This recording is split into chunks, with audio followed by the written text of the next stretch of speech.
Is that harsh? Absolutely. It also happens to be true. No one wants to hear that because they don't want to hear we're doing this to ourselves. They want to hear this is something that is being done to us somehow, and we're all victims in it. We're not. We're the ones doing it to ourselves. I said before, I'm not an apologist for humanity. Does mind control exist? Yes, it does.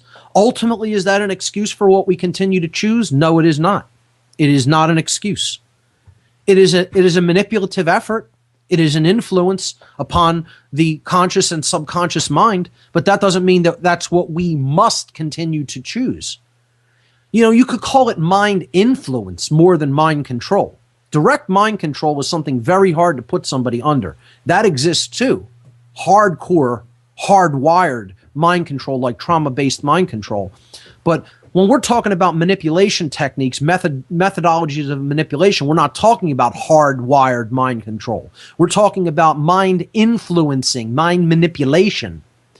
And everybody has a will. Everyone has free will. And if you choose, you can see the truth. You can step out of the darkness and into the light, and you could choose to see that which is.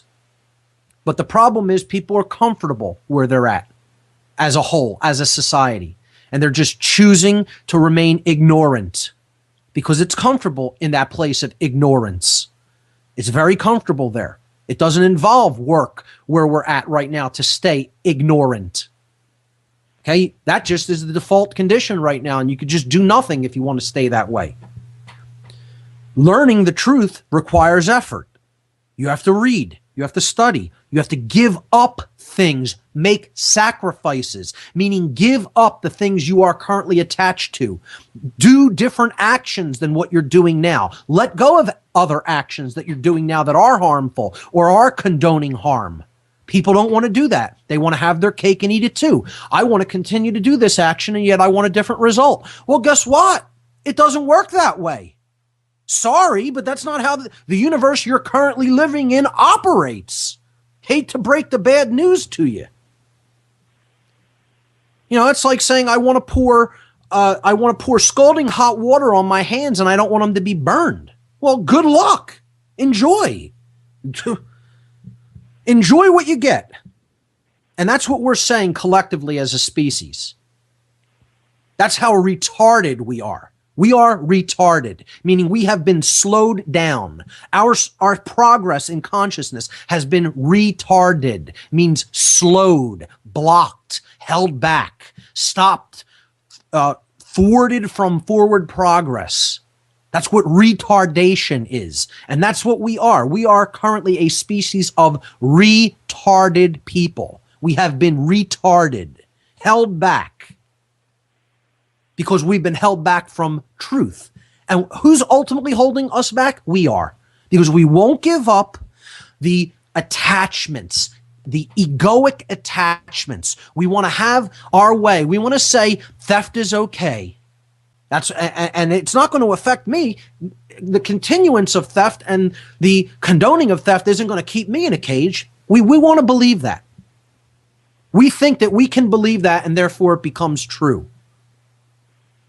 And so what I wanted to do here is talk about, just as a review at the end of the year, harmful actions and what Earth really is, what Earth has become, not what it is eternally, not what it needs to be. It doesn't need to be like this. It does not have to be like this. The way that the planet is now is not an eternal requirement. It can be changed anytime we want to step out of the ego, anytime that we want to give up our ways that are attached to theft, okay? And stop supporting violence and stop supporting wrongdoing, wrongful action, which is all violent and all forms of theft, okay? And learn the one spiritual law, the one law of all creation. There is only one law. All moral law, all spiritual law, all natural law, they're all the same thing. It comes down to one law. All right, so let's do a brief review, and then I want to go to the phones and see if people did have any results about the little experiment that we were going to do regarding the word anarchy. I'll explain that before we go to the phones, but if you're taking a look at the slides that are posted with the on the radio show page and will also be posted with the podcast, you'll see that slide number 1 was the Free Your Mind 2 conference poster. Slide number 2 was a poster for the Free Your Mind 2 Money Bomb Radio Marathon coming up on American Freedom Radio on January 13th. Slide 3 was the Why Tesla Matters conference. And slide 4 is the slide that I posted with last week's show on anarchy. Okay, and I'll go back to that as we go to the phones. Let me skip ahead to slide number 5, which is a review of harmful actions, what I called natural law transgressions. I've written it here in parentheses, transgressions against natural law. Okay, and I'm not going to split hairs about and get into semantics about the word natural or the phrase natural law. People can go back and understand by listening to the podcast that I did on this topic what I am talking about when I use the term natural law. And people need to stop being baby spoon fed the meaning of terms as I'm using them. First of all, if you come in and you're listening to a show late in the game, this is episode number 137 in this podcast series on this radio show, bad idea to start here, obviously. Okay, you need to go back to number 1, start from there and proceed in order, because this show, this podcast, this series of information is a tapestry, and it is not meant to be taken out of order.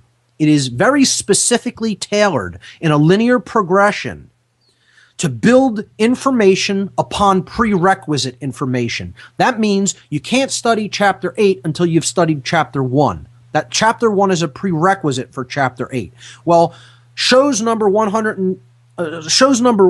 through 136 are prerequisites for show number 137. That's how it works. We're building on top of a foundation that we've already established.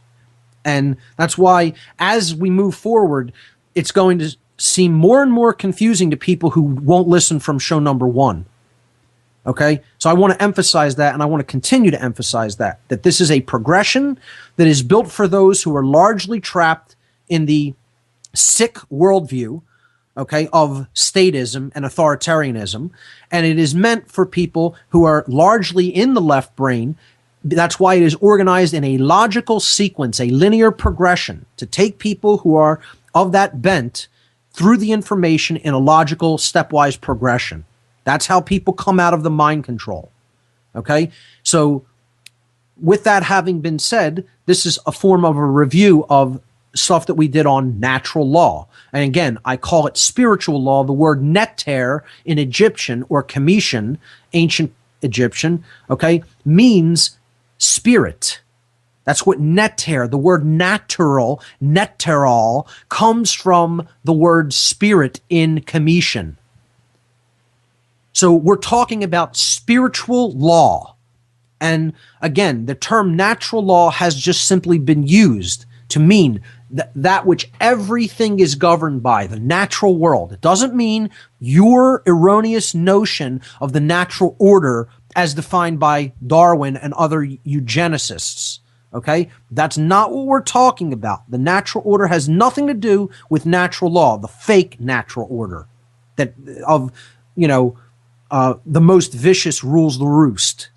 That has nothing to do with reality at all, because that isn't how it works anyway in reality, and it has absolutely nothing to do with natural law, the term I'm using, which means the inherent, non-man-made, binding and immutable conditions that govern the consequences of all behavior in the cosmos. That's what I mean by cosmic spiritual law, or the term, quote, natural law, unquote. So when we look at the transgressions against natural law, we see there is no form of wrongdoing that is not a form of theft. Every single wrongdoing that exists, that man is capable of taking, every single solitary harmful action that any human being on earth or anywhere else is capable of taking, is a form of theft. Just do this as a mental exercise. Sit, meditate upon this. Don't meditate upon it. Contemplate upon it. Better choice of words. Contemplate this, okay? Sit there and contemplate. Think of a wrongdoing. Think of a wrongful action. Think of an action that causes harm to another being.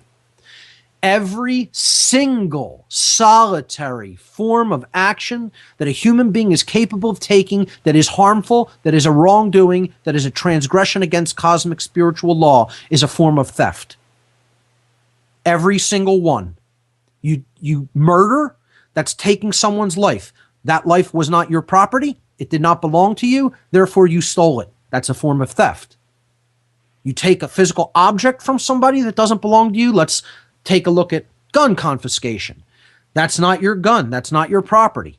You have no right to it. It's someone else's. You try to take it from them, you engaged in theft, wrongful action, transgression against spiritual law. Taxation. You're taking someone's labor, the fruit of their labor, regardless of what it happens to be, whether it's physical goods, money, some form of currency. You are taking something which you did not earn. It's not there. You have no rightful claim to it. You're telling them, you're my slave, basically. I'm going to take what you have. That's all it is. I don't care what you're going to do with it, or how altruistic or humanitarian the claimed purpose of you taking it is. It's still a form of theft. It's still theft, period. All taxation, property taxes. Either something's your property or it's someone else's property. I don't see how people can't clearly understand that, because their mind is stuck in Orwellian doublethink. They think A equals B and B equals C. You know, they can't understand the concept of A is A, B is B, C is C. They don't get that. Simple objective reality does not compute with them because they just believe whatever the state says. That's all it is. There's brainwashed statist, authoritarianist. That's it. They're an archonist. That's my new term. Forget the term statist. I mean, don't forget it. Understand what it is and means. But I'm supplementing that term, you know, authoritarianist or statist. I like the term archonist. To me, that explains it more fully. You support the archons, the masters, the rulers, those who think they're an authority, those who think they own other people. Imagine a scumbag psychopath who thinks they own another living being. You own me, really? You own anybody, really? You do. For real? Well, the time is coming when there's going to be more people who are willing to stand up and prove that you don't own anybody. The time is coming. We're getting closer. We're not there yet, but we're getting closer. And that is going to be the real new age. You want to talk about a new age movement? That's going to be the real new age that we're going to move into. When enough people say no and mean it and back it up with teeth, that's going to be the new age. Now, again, I can talk about a quote or an idea that somebody else had, and I don't have to subscribe to the way they lived or think that they were some kind of great person. So I'm going to do a show, and I might even do shows here on Crowley's ideas and some of his philosophy. And I might do a show on Thelema, which grew out of Crowley's philosophies. But one thing I happen to agree with on Aleister Crowley is the concept that he meant by the Aeon of Horus, the rising sun, the true will being born into creation, and what that's going to look like in the world. And people think it's going to be some wonderful, peaceful thing, and it's not. It's not. It's going to be the time when enough people decide to say no to living under slavery. And you think the masters and the ones that they have under their command are just going to back down, folks? They're just going to say, oh, sorry about that. We were wrong. Let us make it up to you. That's not how it's going to go at all when the Aeon of Horus dawns. It's going to be really, really ugly. I don't believe in this new age nonsense of some cosmic spiritual enlightenment that's going to hit people like a big Satori lightning bolt all at once. There's no evidence for that at all. At all. What there's evidence for is that the will to power is growing stronger and stronger, and yet there's an undercurrent of a will to freedom that's also growing stronger and stronger.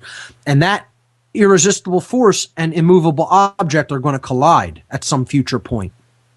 That's what I see the future holding, personally. To give you my take at the beginning of a new year, that's how I see this going. And I don't see it being a pretty thing. I see it being a bloody birth of something new and wonderful, but bloody nonetheless. Because you got to understand the golems, the trolls that these scumbag psychopaths have created.